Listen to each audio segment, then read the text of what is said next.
What's up and good afternoon, everybody.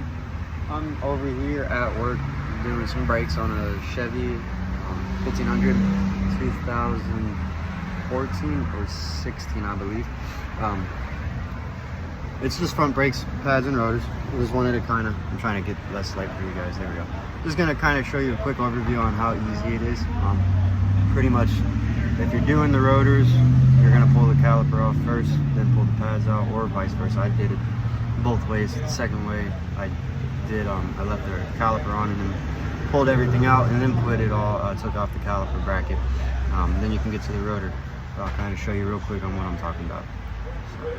Here we are on the driver's side. Driver's side does have a brake sensor. That's what this guy is. You just replace it, comes with the new pads.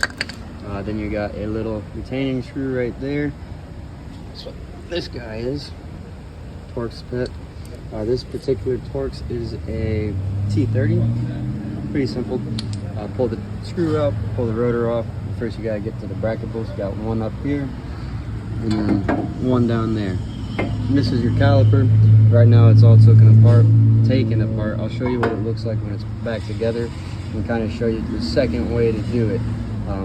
But like I said, if you're just doing the rotors, you don't have to pull the caliper out. Or just the pads. You don't have to pull the bracket off, which is pretty much the caliper itself is the bracket. See?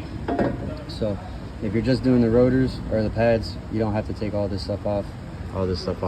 If you're doing both of them, you do have to take that off before you can get to this, and then you can just put this back on and put that back on and load your brake pads in. It's kind of like Brembo brakes.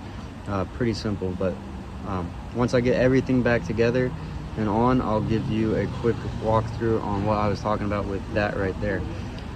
Today's just going to be a short little video, and then tomorrow I'll be talking to you about some other stuff. Alright guys, got it all back together, got the screw in, got the caliper back on. This is what I was talking about. So you have this little retaining plaque, which is this. I put the new one on, that's why that's there. This is the old one, just sits in there like so. You pull it off, slap it back on. You got little retainers right there, holds it all together. And the pads are back in. Pretty simple, guys. You do got this, that's your brake pad sensor. This goes back on. When you're doing the sensor, make sure you leave the caliper off. Press down the caliper, then you slide it, the brake pad and that sensor in before you put it onto the rotor, and before you bolt it down.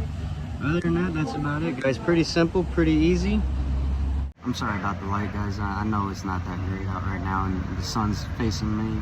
My back is just blinding the phone, so you're not getting that great of a quality when it's looking at me. However, but that's pretty much it. This is for that Chevy truck I was talking to you about.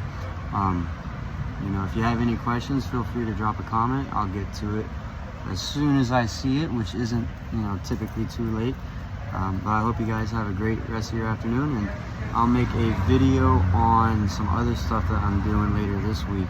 I'm going to be tearing down a weed whacker, edger, and tree trimmer, I believe it is. Seeing exactly what's going on with those, why they are running the way they are running, and then kind of get a little build list for 1, 2, or 3 of them. I'm not sure yet. I might just make it a 3-parter. Each one has a separate video. But we'll kind of go from there, guys. Enjoy.